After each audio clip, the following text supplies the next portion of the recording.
Episode 18, The Showdown. As Willy Fog attempts to travel around the world in 80 days, his progress is the current topic of discussion at London's Reform Club. I hope he's reached San Francisco on schedule. There are only 19 days left before time runs out. But are you sure the information is correct, Mr. Farrell? Absolutely, Mr. Weston. Mr. Fogg's ship caught fire on the high seas and was forced to dock at Mazatlan in Mexico. It sounds as though he might be delayed quite a long time. Mr. Sullivan, my informants tell me that the damaged ship will take at least a week to repair. I believe Mr. Fogg is going to owe each of us quite a lot of money. But Mr. Fogg will find some way to get to San Francisco on time. I know he will. Ralph would be delighted to know that even now, Willy Fog and his friends are approaching the coast of California. Can you see anything, Monsieur Fogg? Nothing. Oh, I hope we are on course. We'll be there soon, Tico. Don't worry. Monsieur Fogg, have you any idea when we are going to arrive in San Francisco? According to my calculations, Rigodon, we should be passing over the mountains just south of San Francisco, near the town of Monterey. But this cloud cover is too thick to see any landmarks. You are right, monsieur. With no landmarks, it is impossible to know where we are. Oh, no! Also in the party are Inspector Dix and Constable Buly of Scotland Yard.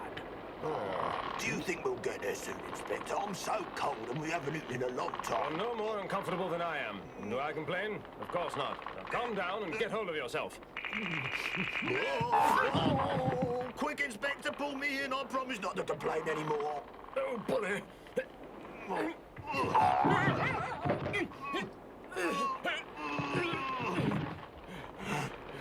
The presence of the two Scotland Yard detectives is due to their having been assigned to follow Mr. Fogg, who is suspected of having robbed the Bank of England the day before his departure from London. We seem to be losing altitude. I believe the time has come to use the last of the fuel, Rigodon. Oui, monsieur. Oh, no. Oh, Monsieur Fogg, the tequila we are using as fuel is all gone, I'm afraid. My word. Oh, no! Without the fuel, how are we ever going to make it to San Francisco?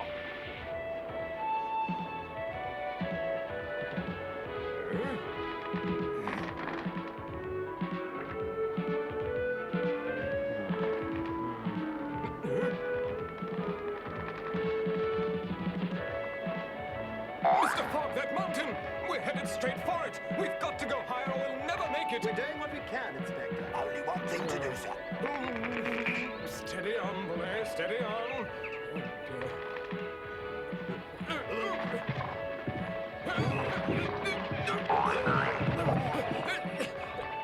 Mr. Fogg, can we get up just a bit higher? It's getting a bit rough down here. I think we'd better throw everything we don't need overboard. Oui, monsieur. Careful.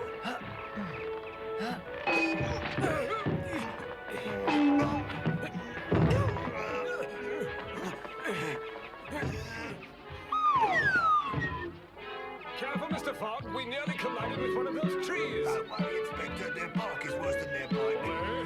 Just a little joke. Yes, very little. If they had hit a tree, they would have certainly been out on a limb. Mr. Fogg's willingness to provide transport for the two policemen will seem odd only to those unfamiliar with his noble disposition, though he knows they will arrest him if he sets foot on British soil, and could easily have left them behind in Mexico. Mr. Fogg's unequaled sense of fairness would have made such an act unthinkable, for he is, above all else, a gentleman. Look, everyone. The ocean is beautiful. Are we there yet? It won't be long now, Tico. And look at those ships. There are so many of them. We must be quite close to a large port. Correct, Princess. That is the San Francisco Bay. And right on schedule, Monsieur Fogg. Tico! Not quite. No, not quite.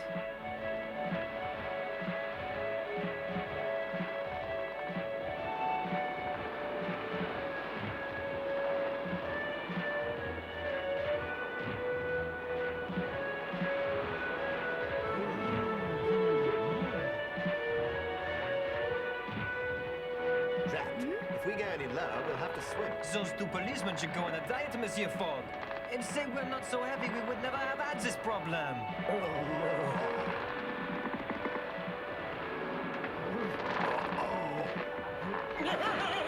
Mr. Fogg, you've got to go higher. Goodbye, my friend. Then I'm not going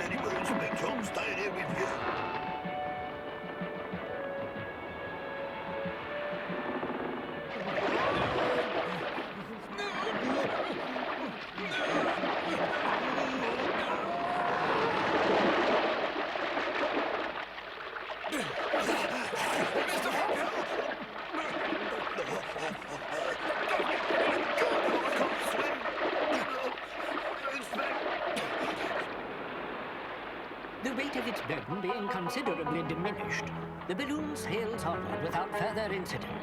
That is, until the local citizenry becomes aware of the strange object floating above them. Hey, well, I'll be switched. What in tarnation is that thing? It's a balloon. What? Honey, a balloon. Gum, now I've seen everything. Hey, feel like a little target practice? So why not?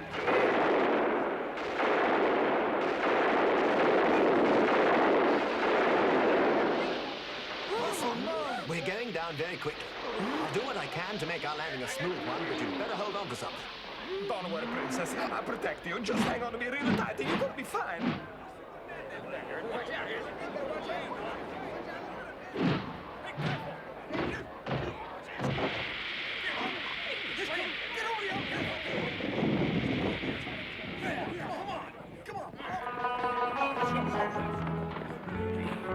All right, quiet down. I'll handle this. Thank you. Morning, folks. My name is Johnson. I'm the sheriff around here. Mind telling me who you are and where you come from? Willy Fog is my name. I'm a British subject traveling around the world. You came all the way from England? Correct, Sheriff. My friends and I were aboard the Yokohama steamer, which was forced to stop for repairs. As I couldn't afford to be delayed, I found my own means of transport to San Francisco, and may I say what a pleasure it is to be here. Well, he's an Englishman, all right. They all use that highfalutin lingo, and even a Texan couldn't make up a story like that.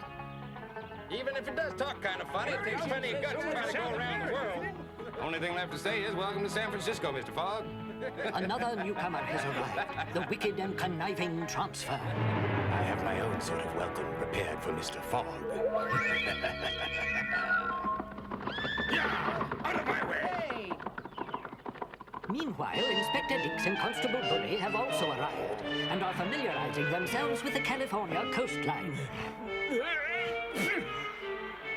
Inspector, I'm done in. I feel like I could sleep for a week. On your feet, Constable. Sorry, sir, but my insides want to be outside, so to speak. Fogg could be making his getaway at this very moment, Buly. Now hurry up and get on your feet. Hurry! Oh, right, sir. Meanwhile, the gentleman in question has satisfactorily concluded his business at the British Consulate. Now that our money has been changed into dollars and our passports have been stamped, I can finally believe that we have arrived in America. And even better, we got rid of those two guys from Scotland Yard. Right. Are all cities in America like this one, monsieur? It looks like a child built it. It doesn't begin to compare with the cities of Europe like London and Paris. Not yet, no. But it's less than 50 years old. London and Paris were even more primitive at that stage. I understand. Well, another new place to see.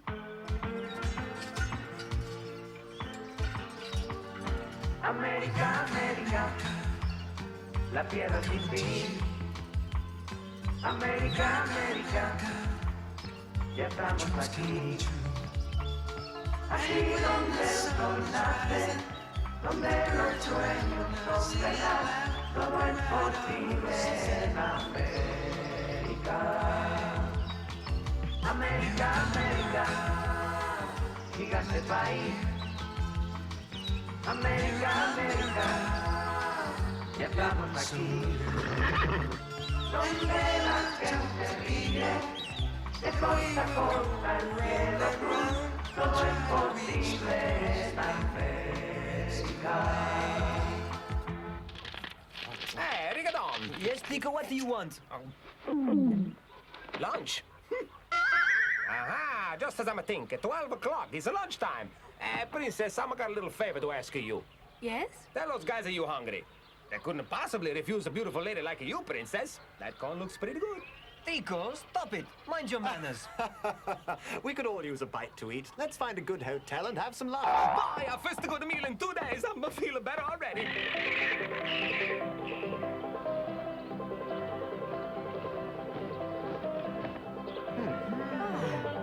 Hey, Mr. Fogg, you said you wanted to find a good hotel. I don't think this is it. I'm afraid we don't have much choice in the matter. You mean this is the only hotel in town? Tico, stop complaining. You don't know what it's like inside, now do you? I can guess.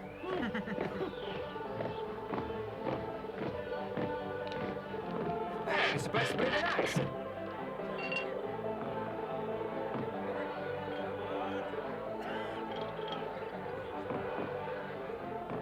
there's a food around here somewhere. This nose never tells a lie.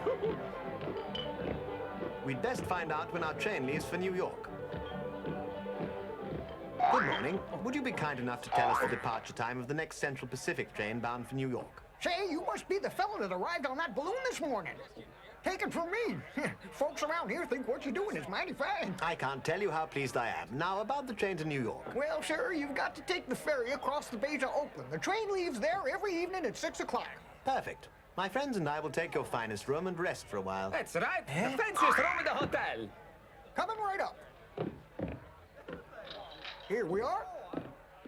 Now, if you'd like to buy a gun or two, I've got a pretty good selection. A firearm? But whatever for, sir? What for? He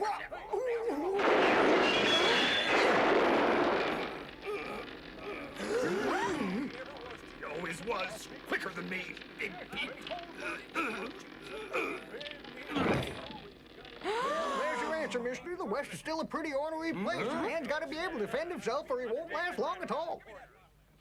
There you go. Make you a good price on any of them.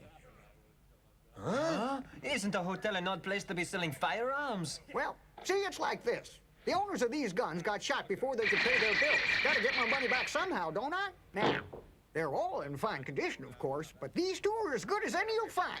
A matched pair, cleaned and oiled them myself. Do you think that we should buy them? No, I think we shall get along quite well without them, Rigodon. Now, if you'll show us to our room, sir. Ain't hard to find. Just go up those stairs and down the hallway. It's the last door on your left. Thank you.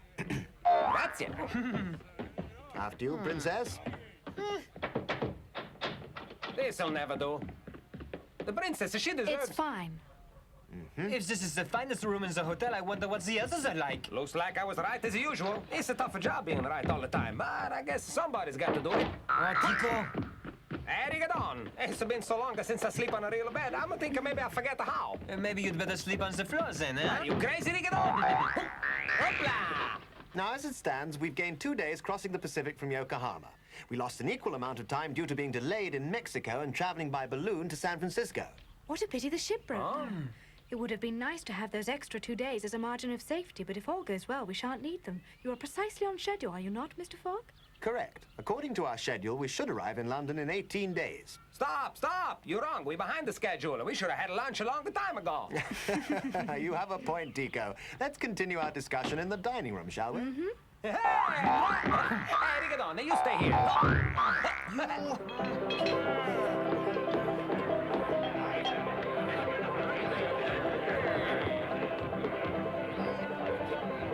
What's going on? I don't know.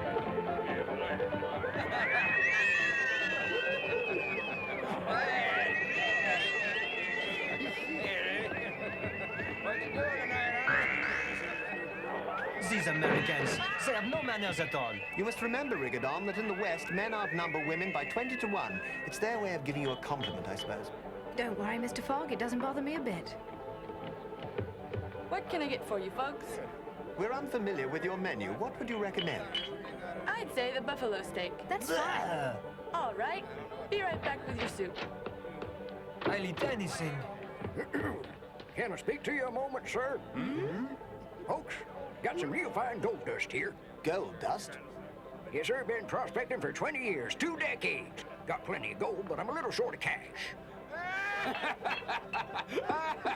Don't pay him any attention. That old man's crazier than a coyote on local weed. If that's gold, I'm Santa Claus. What are you talking about? This is the purest gold in California. Oh.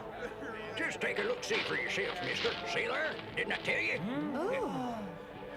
It's obviously high-grade gold. Unfortunately, I'm about to embark on a long journey, and it would be unwise for me to take it. Thanks. I'm not in the habit of taking money from strangers, but I am a little short of cash. Thanks, mister. I'm beholden to you. A pleasure, I assure you. And the best of luck to you, sir. Thanks again, mister. Hey, you prospected yourself another couple of drinks, huh, old man? What a pity. That poor old man has been searching for gold for so many years now that he actually believes that the sand in that bag is gold.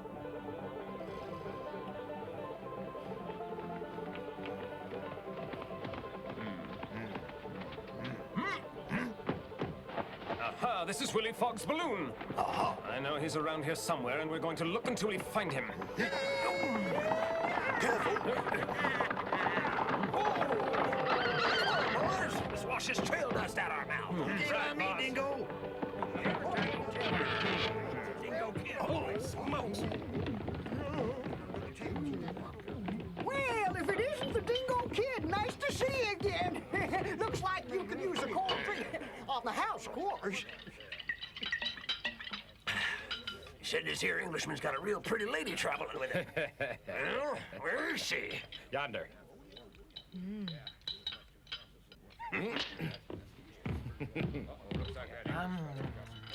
Well, now, Waco is right. You're the prettiest gal I've seen in a month of Sundays. How about little Nez? Come on, beautiful Nez. Release her at once. Hey, nobody gives me orders, Greenhorn. Watch this. They call me the Dingo Kid, the fastest in the West. Want to challenge me? You just say the word, Greenhorn. Young man, you're an animal.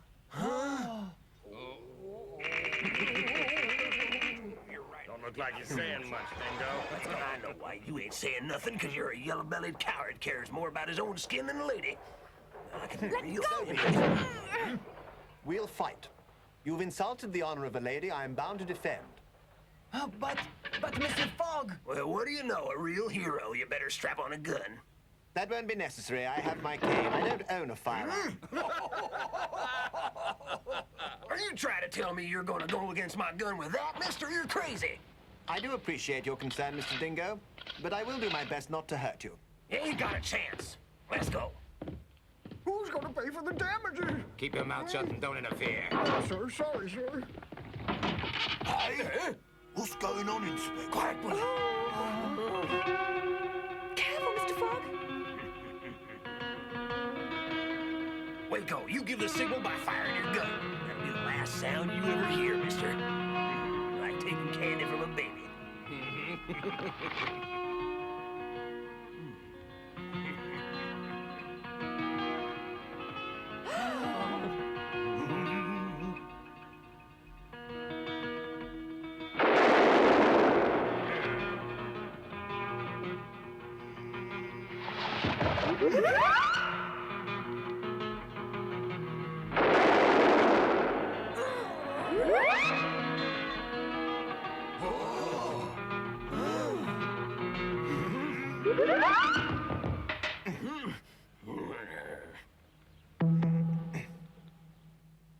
Sir, you will leave at once. I ain't finished with you yet, not by a long shot. When I get through with you, you're Just gonna a be... moment, you. Man, you are the rudest man I have ever met, and you have insulted my master, which means you have insulted me. Hey, Monsieur, defend yourself. you're gonna be sorry you was ever born. Sir, well, stand back, Rigodon. I'll handle this. Inspector Dix. Sir, you need to be taught a lesson. Teach me, huh? Oh, no. Oh, I think my hand's broken. Can't stay out of trouble, can you, Dingo? Oh, I told you never to come back here. Now you're gonna be here a little bit longer than you expected, cooling your heels in the city jail. Now get moving. I'm going. That bank job's off. Wonder how long I'll be in. Rest of you men, get out of town and stay out. Curses foiled again, but Fogg won't be so fortunate next time. Yeah. That was a very brave thing to do, Inspector. Indeed. You are a gallant gentleman, sir. I can't help wondering why you did it, Inspector Dix. Would you tell me? Sir, if it weren't for you, Buly and I would still be stranded in Mexico, and stepping into the fray seemed the least I could do in repayment for your help. Thank you, Inspector. Hey, Barkeep, give me another over here. I'll take pay your tab, mister. You owe me for 3 already. Excuse me, monsieur. I would like to buy the guns you showed us before. What? You mean all of them? Yes, Rigodon mentioned that you two were on your way to London. So, with your permission, sir, Buly and I would like to join you. Good. A pleasure to have your company. Jolly good. Thank you, sir. 5 o'clock. We have a ferry to catch. Rigodon should have been back by now.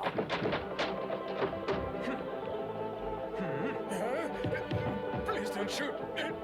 Would you kindly explain what's going on here, Rigodon? There is no need to be afraid. When I was in the circus, I was taught how to handle firearms by an expert. Fine, but why did you get them? We are about to cross this country. Outlaws and hostile Indians are everywhere. If they try anything... bam! Hey! You're sure that we ain't afraid of no bad guys, are we? No, signore.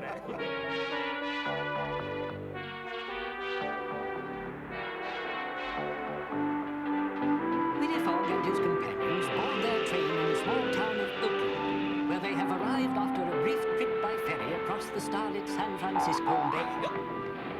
Mr. Fogg has only 19 days left to complete his journey. He is presently on schedule, but there are over 3,700 miles of track between San Francisco and New York. The 7-day trip has been known to take 3 times that long, due to the perils of the untamed American plains, raging blizzards, impassable herds of buffalo, and most dangerous of all, hostile tribes of Indians on the warpath. In our next episode, Willy Fogg and his friends discover that the insidious transfer is still determined to prevent them from completing their journey in time. He will endanger the lives of everyone aboard the train by sabotaging a bridge over which the train must cross, a bridge spanning a rocky gorge hundreds of feet high. Be sure to join us for Moment of Truth, the next episode of our thrilling journey around the world with Willy Fogg.